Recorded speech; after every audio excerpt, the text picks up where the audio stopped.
Students of the Nkwanta Senior High School in the Nkwanta South District of the Volta region are compelled to study under harsh conditions as a result of the school's infrastructure challenges. This phenomenon has led to congestion, especially in the dining hall, the classrooms and girls' dormitories. School authorities are thus appealing for some quick intervention. They explained that the completion of some abandoned projects on the school compound will help ease the current situation. They cite some uncompleted projects they say could help ease the situation if they could be readily attended to. Fred Kwame has more. The Nkwanta Senior High School, since its establishment in 1974 as a community second cycle institution, has witnessed very little infrastructure development. Ceilings in some of the classrooms are decaying and falling off, posing threat to students. With a student population of about 1,600, the school is hit with limited number of classrooms, compelling authorities to erect iron sheet pavilion to accommodate first-year students. An assistant headmaster, Joseph Idrisu Mahama, explains the situation affects delivery of quality education. There are 9 classrooms, but because it has not been clouded, when a teacher is in one class teaching, the other class, the noise gets to the other class. The management tried to fence it with an iron sheet, but the people from town comes to remove it, so the whole place is open. So at times when it rains, the teacher will have to stop teaching until after the rains. We are appealing to the government if they can do something about it. The dining hall, which was originally built to accommodate 200 students, now serves over 1,400 students. The only option is for students to take their meals in batches. School gatherings are held under these trees since the school does not have a befitting assembly hall. Meanwhile, work had stalled on an ultra-modern dining and assembly hall facility attached with a kitchen. A 12-unit Get Fund-sponsored science department block has also been abandoned for about 7 years now.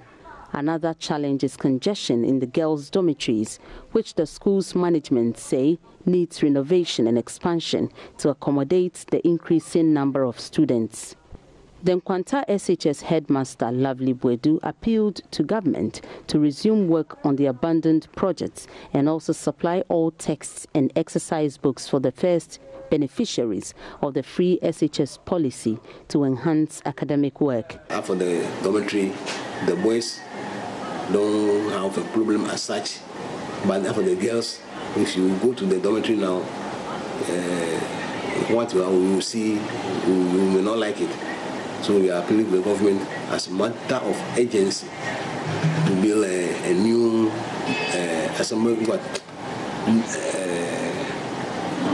dormitory for the girls, and then to expand our dining hall for it. If not now, at least the dining hall furniture have to be brought. Infrastructure deficit is the major hiccup to achieving quality education and the government's free SHS program in the Nkwanta South District. However, the Deputy Volta Regional Minister, Maxwell Blagoji, during an earlier visit to the district, promised to ensure the challenges are resolved within the shortest possible time. Fred Kwame reports for JoyNews. The Ghana Integrated Financial Management System, GIFMIS, which was adopted by government in 2012 to improve efficiency and transparency in the management of public funds in the country, is yielding the desired result. The project manager of GIFMIS, Alhaji Suraj Tanko, noted the project has been able to reduce corruption, fraud, and above all, save the country from judgment debt. 60 assemblies in the country have so far been enrolled onto the program. Alhaji Suraj made the statement at a meeting organized in WA for stakeholders. The Ghana Integrated Financial Management System, GIFMIS, was adopted in 2012 to facilitate budget preparation and execution, accounting and financial reporting, cash, assets, human resource and payroll management. The aim is to establish an integrated ICT-based public financial management information system across MDAs and MMDAs in order to improve efficiency and achieve comprehensiveness and transparency in the management of public funds. Stakeholder meetings are being held across the country to discuss the roadmap and major activities to ensure the smooth implementation of the program on the remaining 156 MMDAs in the country. Head of Local Government Service, Dr. Nana Ato-Ata, in a speech read on his behalf by a director at the Local Government Secretariat, Dr. Charles Kessie, underscored the importance of the GIFMIS project. GIFMIS, when fully implemented, will address the problems concerning lack of integration between budget, preparation, and execution systems, inadequate budgetary controls, lack of interface between various PFM systems across MDAs and MMDAs, undue delays in processing transactions due to cumbersome manual processes, and poor record keeping on public financial transactions, among others. Project manager of GIFMIS, Alhaji Suraj Tanko, noted that with the implementation of the project, it has been able to reduce corruption, fraud, and above all, save the country from judgment debts. One of the things that also GIFMIS try to encourage to avoid judgment debts is to say, look, as a contractor, we sensitize contractors on this. If you don't get a PO, purchase order, from the GIFMIS printed out and given to you, do not execute the contract. Because when you do, it means the Minister of Finance is not aware, it's not part of the budget. What will happen? If you are not able to pay, they'll take government to court. It shouldn't be. So once you budgeted for something, it's in the budget. What we are saying is, as a contractor, wait, insist on PO from GIFMIS system. That warrants you to start the contract going forward. Alhaji Suraj also alleged the fears of officials of MMDAs that the project is not being implemented to make them redundant. We are not coming to take over any officer's job, but rather to improve, to bring about efficiency in what they are doing. Remember, when GIFMIS come to you, is the business processes that we bring a technology that use this technology in processing. Don't do it manually. It will bring about efficiency. It will give you some kind of skills that you did not acquire before. It will bring about transparency, knowing who did this, who did that. At the end of the day, you all be free to do. So the fear of us taking the work from them shouldn't be entertained. That is not the case. 60 assemblies in the country have so far been rolled into the GIFMIS project since its introduction 5 years ago. Reporting for JoyNews, Rafiq Salam. The Vice President, Dr. Mahamudu Bawumia, has expressed the need for a comprehensive migration policy to provide a framework to manage migration for sustainable development in Ghana and the West African sub-region. The issue of irregular migration and migrant smuggling has gained prominence on the global agenda as refugees and asylum seekers continue to embark on dangerous journeys across the desert into Europe. Dr. Bawumia, who was speaking at a conference jointly organized by UNIWIDA and the African Research Universities Alliance at the ISE University of Ghana, emphasized the need for leading universities in Africa to collaborate and also develop local research to find solutions to development challenges on the continent. Migration, ladies and gentlemen, and mobility are major human development issues and increasingly are key facets of our increasingly globalized world. It is therefore not surprising that these issues are high on the global agenda, high on the African agenda, and high on the Ghanaian agenda. The first national migration policy of Ghana, aimed at providing a framework to manage migration for sustainable development, was released in 2016. And I'm sure everyone is aware that we are continuously monitoring the need for effective policies in this area. The program for this conference speaks to many of our key concerns: internal migration, urbanization, internally displaced persons, irregular migration and migrant smuggling, labor migration, return, readmission, and reintegration of immigrants, border management, refugees and asylum seekers, amongst others. We hear a lot on the international stage about South-North migration. This conference clearly demonstrates UNUWIDA's strength in bringing together researchers and policymakers from across the world to share experiences of what works and what can be done better. Before assuming my current office, I contributed to a study to one of UNU-WIDER's projects on the recent Ghanaian experience with oil discovery and macroeconomic management. So I'm happy to welcome the UNU-WIDER staff here in Accra. Ghana is a strong believer in the values of the United Nations, and as an institution of the United Nations University, UNU-WIDER exemplifies success in mobilizing research and promoting dialogue to bring fresh ideas to the policy table. Parliament's Constitution and Legal Affairs Committee has concluded work on the Office of Special Prosecutors Bill, which government is seeking approval for. The committee is hoping to submit its report to the House on Friday for approval. Government is hoping to get the bill passed by next month, so provisions could be made for it in the 2018 budget. But the minority says it is not likely the House will give approval for the bill before the end of the year. Mahama Shaibu is Member of Parliament for Daboya and member of the Constitution and Legal Affairs Committee of Parliament. The clear case of independence has always been the problem.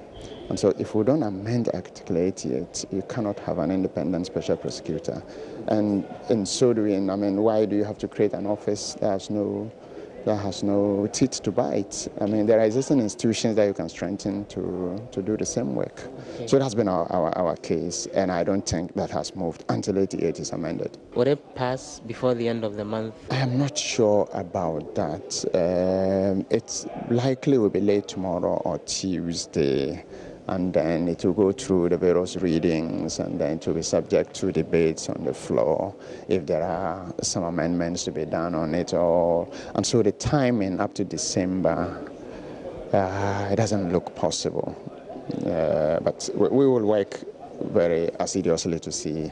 I see government is in a hurry to enact that law, and so we will work as a parliament, we will work professionally to see how it is passed as quickly as possible as they want it. Okay, but for you, looking at all the clauses that need to be amended, then that will be difficult, passing it as soon as possible. Absolutely. I mean, once we get those amendments done, I mean, and then it goes through the various readings and then consideration, I think that we can get it passed. But I don't see it getting off before December. And Parliament on Thursday debated a new bill that would also allow for the establishment of the Northern Development Authority, and in fulfillment of one of the MPP's major campaign promises. The authority, like SADA, established under the erstwhile NDC administration, is expected to help bridge the development gap between the North and the South. The minority has, however, been raising a number of red flags about the bill. The minority leader, Haruna Idrisu, is questioning the legal basis for the new bill. Joseph Opoku-Gapo has more. And bills came to the floor of Parliament for a debate today, the first one being the Northern Development Authority Bill, which will allow for the establishment of the Northern Development Authority, and then the Coastal Development Authority Bill, as well as the Middle Belt Development Authority Bill. Of all the three, that of the Northern Development Authority Bill raised a bit of controversy. Minority Leader Haruna Idrisu was raising concerns about the very legal basis on which this particular bill is standing. Look at the fact that there have previously been the SADA bill, which they think was not fully complied with in terms of the requirements to allow for such a new legislation. Let me go to 106 so that I situate my argument. The power of Parliament to make laws shall be exercised by bills passed by Parliament and assented to by the President. No bill other than such a bill as is referred to in paragraph A of Article 108 of the Constitution shall be introduced in Parliament unless it is accompanied by an explanatory memorandum setting out in detail the policy and principles of the bill. Mr. Speaker, this is my emphasis. The defects of the existing law, unquote. Where are the defects? What are the defects of the existing law? I am unable to find one. I'm able to find problems with its management. I'm able to find problems with its governance. I'm able to find problems with its abuses of public resources, but I do not see a defect in the SADA Act of 805 and 2010. The Member of Parliament for the Afajato area, that Angela Alowate, drew attention to the fact that this is merely a rehash of what was being done under SADA and questioned the very basis for that. My senior colleague, one of them, just spoke and said a lot of things about SADA. Where are we going as a nation? Is it not time for us as a nation to just continue where one ended and put in what was lacking in the previous one? Are we going to have several of these every time a new government is in place? Several of the bills, the acts. I have 2008 here. That is the Northern Development Fund Act 2008, and I have the Savannah Accelerated Development Act, Authority Act 2010, Act 8005. Well, the majority leader in Parliament, Oseiche Mensah-Bonsu, responded to the concerns and indicated that all of these will be included when the House eventually debates and gives approval for the final bill. Government's agenda to ensure, and also government agenda to ensure inclusive and accelerated bottom-up socio-economic development of the country. That government aims to establish the Middle Belt Development Authority to spearhead this agenda within the Middle Belt zone. The Speaker, the Middle Belt Development Authority, in addition to enhancing the inclusive development of Ashanti region, the Brong-Ahafo region, and the eastern region of the country, will be the primary agency for implementing the infrastructure for poverty eradication program. From Parliament House in Accra, my name is Joseph Opoku-Gapo.